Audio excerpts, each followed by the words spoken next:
Greetings YouTube, Joe here with Culination Media, and welcome back to another episode of Pokemon White. This is episode number 17, and in this episode, we're going to be finishing up with the Battle Company, and then heading over to the Pokemon Gym for Castelia City, and we'll be taking on Berg in the next episode, so we may even be able to get through most of the gym as far as the puzzle goes and all the trainers and whatnot in this episode. We'll see how things go. Anyway, where we left off here, this trainer has a Basculin. It's going to be at level 17. We're pretty seasoned in fighting these things, considering in the last episode we fought a combined like 7 of them, if not more than that. And Tympole should be able to take it out pretty easily, which it does. This one was only at level 17, so we get a pretty good amount of experience for it. Now we've got another one coming out, so we'll switch out to Blitzel, considering that Blitzel is going to have the type advantage. It'll just make things so much easier. Alright, so we have the blue Basculin this time. For some reason, the trainers that have the, I don't know, just a multitude of Basculins like to switch out the forms. Red Basculin, then a blue Basculin. Everything's better when there's symmetry. I don't know how that's symmetry, I just felt like saying that. Sounded good in my head. Whatever. Alright, that does it for both of those Basculins. Hopefully that's the end of this battle. Anywho, Blitzel grows up to level 24.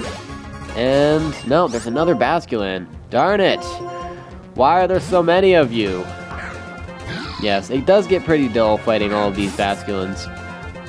But I do desperately need the experience.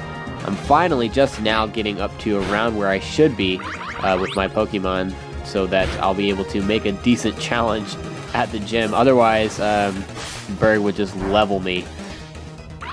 His last Pokemon particularly can be very dangerous. It has crazy high stats, and it's the final evolved form too, in a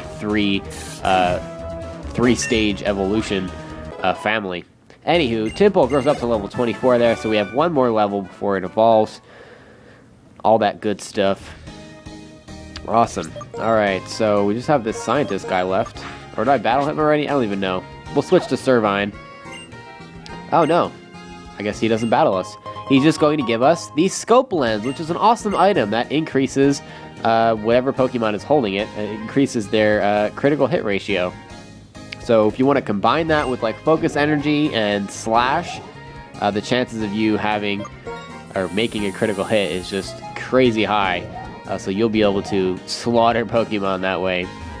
So it can be dangerous if you use it correctly. Alright, so we picked up a Hyper Potion, which is just kind of laying on the floor there. I don't know who left their Hyper Potion there, but well, I guess they're not getting it back now. Have to go buy another one. Alright, Clerk Ivan. I like how they have blah blah blah blah blah. Yes, that. I like how they have oh my god, I can't talk. What is wrong with me? I like how they have to place the gender marks next to the clerk's names. Like it says clerk and then it has the male sign. I don't know why that took so long for me to say. That's kind of ridiculous. I need to learn how to talk. I need to talk more better. Yo.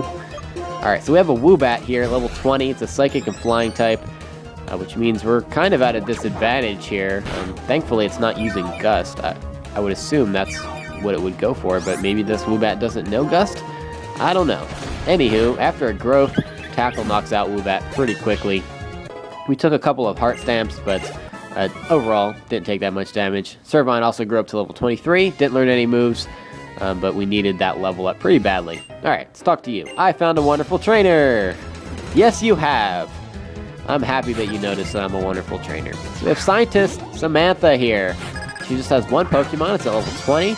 Much like the last trainer that we battled, and it's going to be a Munna this time, which is a pure Psychic type. It relies mostly on its ability to just be a wall of all kinds. It absorbs everything. It has crazy high HP and also has really good special defense and physical defense stats. So the chance of you knocking it out in one hit are pretty slim, unless you get a critical hit with something, which of course is entirely possible. I went for the Leech Seed on the first turn, while the Scientist used an X Special to increase its special attack, but then it went for Imprison on the next turn, which I don't understand. Why would you think that a Servine would have the same moves that a Munna would in order to make Imprison effective at all? I feel like a lot of these Munna trainers that like to spam Imprison just use it out of habit, like a really bad habit. I don't know. Munna has a lot of potential and they just don't use it. Oh well. Alright, so this scientist just has one Pokemon again. It's at level 20, just like the other Pokemon that we've been fighting, and it's a Sewaddle, level 20. The bug and grass-type Pokemon, and the scientist on the first turn uses a dire hit, which I believe increases its critical hit ratio, so it's kind of like focus energy.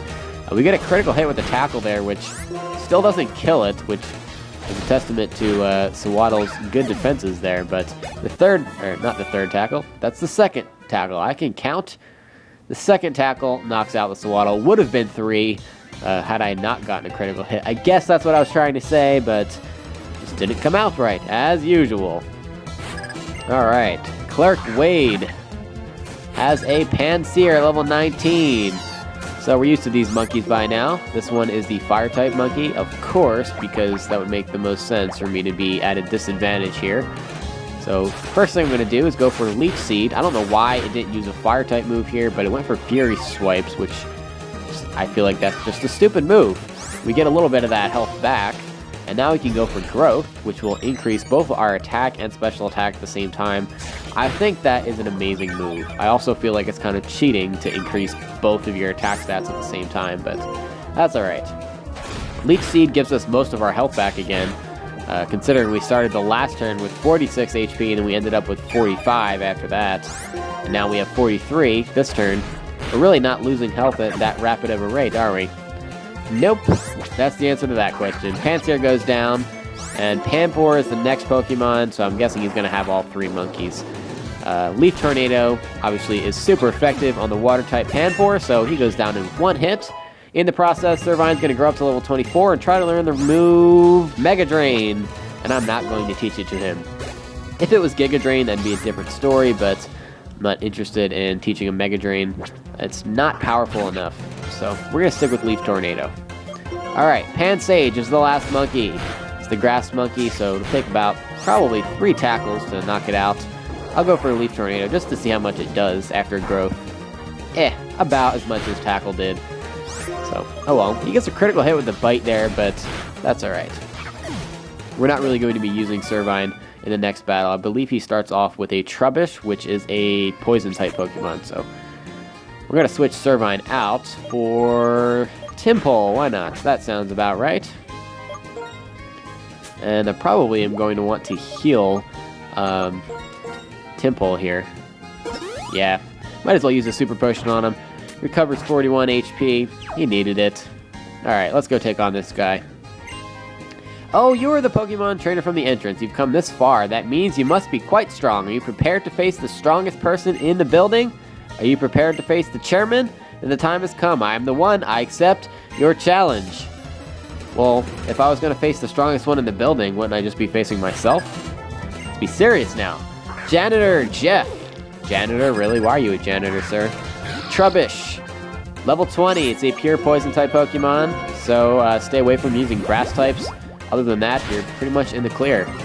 So we're going to use Mud Shot because that's super effective on its poison-type. Sludge just inflicts neutral damage, and thankfully I don't get poisoned from it. A second Mud Shot ends up getting a critical hit, but it would have killed him anyway, so I'm not too worried about that. Alright, Minccino is the next Pokemon. It's a pure normal type, little chinchilla thingy.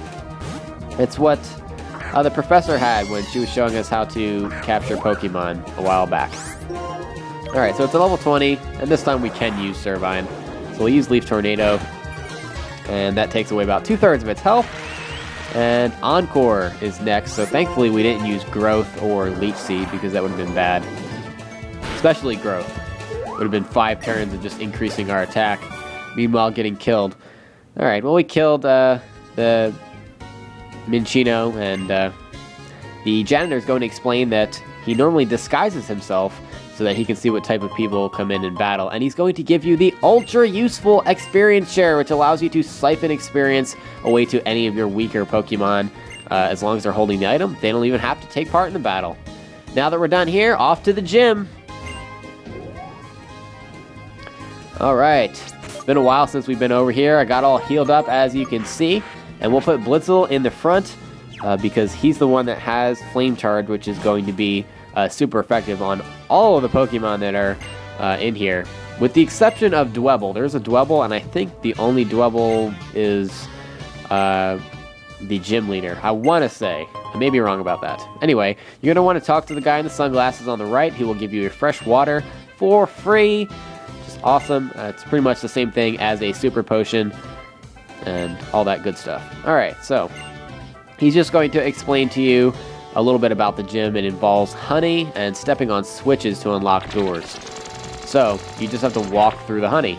It's kind of weird, kind of gross also. And once we step on this switch, we'll make a light appear and lower the barred gate that covers the honey on the left side and light one side of the door on the right. So I guess what we need to be trying to do is to light both pillars, or both poles, I guess, on either side of the door, of all the doors that we need to unlock in order to open them and eventually make our way to the gym leader. So in the process, I'm sure we will have to battle a bunch of Harlequins, what it looks like, in order to get to the switches, and we should be good to go. This really isn't that difficult of a gym as far as the puzzle goes, and the Pokemon aren't that difficult either, as they're pretty predictable. It's mostly Sawaddles and Venipedes.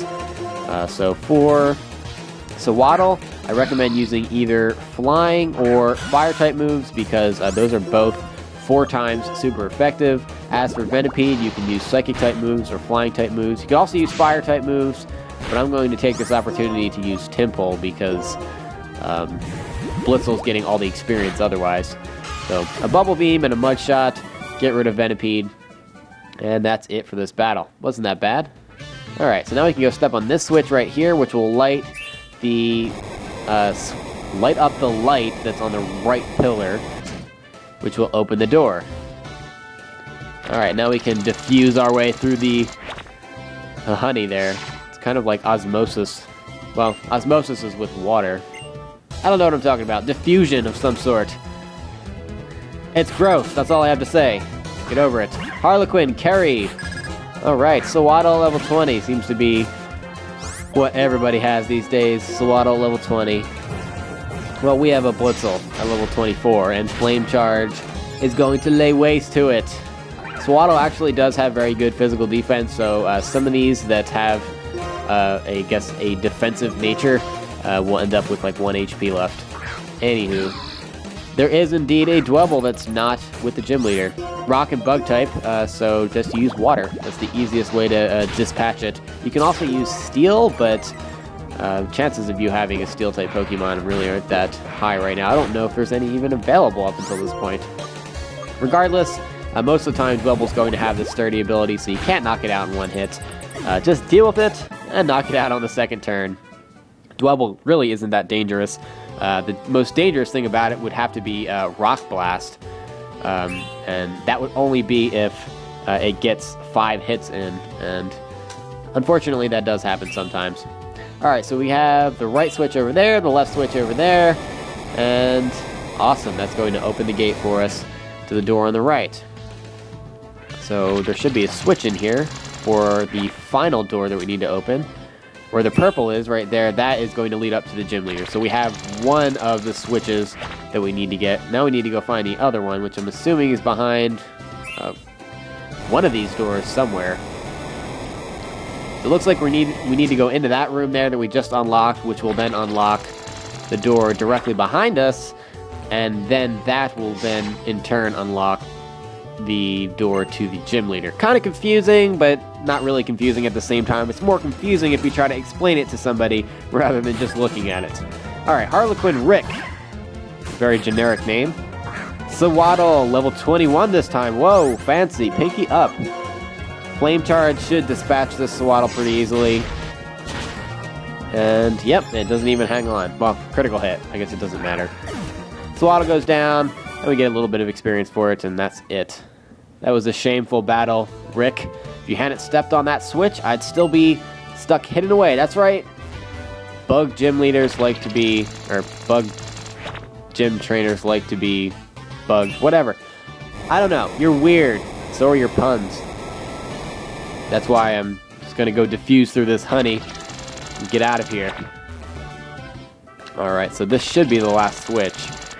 And this will lead us up to Berg. Looks like there's a Harlequin in here as well, so this should be the last battle before the gym leader. Alright. Isn't it full of outrageous and mysterious charms? He's talking about the gym. It is kind of outrageous. Not so much mysterious, but anyway. Harlequin, Lois, Venipede, level 20. So we have a Blitzel here to start off with, so we're going to go for a Flame Charge. That most likely is not going to kill it, as it is not 4 times super effective on Venipede. Takes away about 2/3 of its health, maybe 3/4, give or take. Went for a Poison Tail, and thankfully we were not poisoned there. That would have made me angry. I don't even know if I have any antidotes on me. Anywho, Shockwave finishes off the Venipede, and we have a Sewaddle coming out. Level 20? Yes, level 20, of course. What other level would it be at? Alright, Flame Charge. Leaves Sewaddle with 1 HP left. That is a built-in false swipe if I have ever seen one. My goodness. Alright, Pursuit. That's going to finish off the Sewaddle. Did I get a critical hit on that? I skipped over it really fast, but it kind of looked like I did. That's kind of sad. I always get critical hits when the opposing Pokemon is already in the red zone. Happens all the time, without fail. Alright, well that's the last switch. That opens up the staircase to the gym leader. And there he is. Alright, I'm going to actually end the episode off here. In the next episode, we'll take on Berg, and we'll probably begin the episode by actually healing up and or evolving Tympole in a wild Pokemon battle. But that's going to be it for this episode, guys. Thank you very much for watching, and please stay tuned for episode number 18. Game on.